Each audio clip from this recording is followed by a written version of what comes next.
அண்ணா பல்கலைக்கழக மாணவி பாலியல் வன்கொடுமை விவகாரத்தை கண்டித்து சென்னை தண்டையார்பேட்டை மண்டல அலுவலகம் முன்பு கண்டன ஆர்ப்பாட்டத்தில் ஈடுபட்ட அதிமுகவினரை போலீசார் கைது செய்திருக்கிறார்கள்.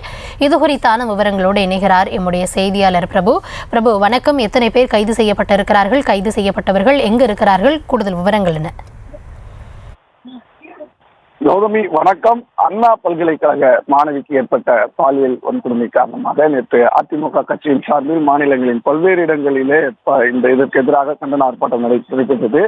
இந்த நிலையில்தான் இன்று தண்டையார்பேட்டை மண்டல அலுவலகம் வட சென்னை அதிமுக வடகிழக்கு மாவட்ட செயலாளர் RS ராஜேஷ் தலைமையில் சுமார் 500க்கும் மேற்பட்டோர் இந்த மண்டல அலுவலகம் முன்பு திரண்டு கண்டன ஆர்ப்பாட்டம் செய்தார்கள். இதில் பெரும்பாலும் பெண்கள் கலந்து கொண்டு தங்களுடைய எதிர்ப்பை தெரிவிக்கும் விதமாக கருப்பு நிற புடவை அணிந்து வந்து யார் அந்த சார் என்ற வாசகங்கள் இடம்பெற்ற பதாகைகளை ஏந்தியும் தமிழ்நாடு வரைபடத்திலான பதாகைகளுடனும் அதில் பெண்கள் பாலியல் குற்றங்களுக்கு ஆளாவதாக பாதிக்கப்படுவதாகவும் அதற்கு போராடுவது போன்றுமான ஒரு ஓவியம் வரையப்பட்டு அந்த பதாகை இடம்பெற்று கையில் ஏந்தி அவர்கள் போராட்டத்தை நடத்தினார்கள்.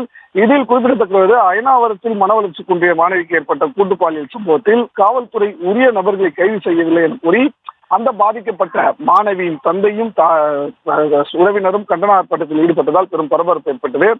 அதிமுக மாவட்ட செயலாளருக்கும் வண்ணாரப்பேட்டை உதவி ஆய்வாளர் சதாசிவத்திற்கும் வாக்குவாதம் ஏற்பட்டதால் மேலும் பரபரப்பாக காணப்பட்டது. தொடர்ந்து கண்டன ஆர்ப்பாட்டத்தில் ஈடுபட்ட சுமார் 500க்கும் மேற்பட்டவர்களை போலீசார் கைது செய்து அங்கு இருக்கக்கூடிய தனியார் திருமண மண்டபத்தில் தற்போது அடைத்து வைத்திருக்கிறார்கள். கௌதமி,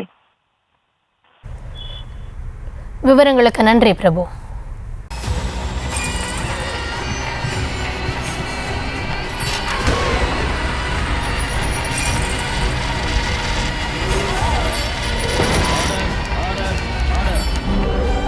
நிகழ்தகவு குற்றங்களின் மறுபரிமாணம் நாள்தோறும் இரவு 10 மணிக்கு இணைந்திருங்கள் நமது நியூஸ் தமிழ் தொலைக்காட்சியோடு.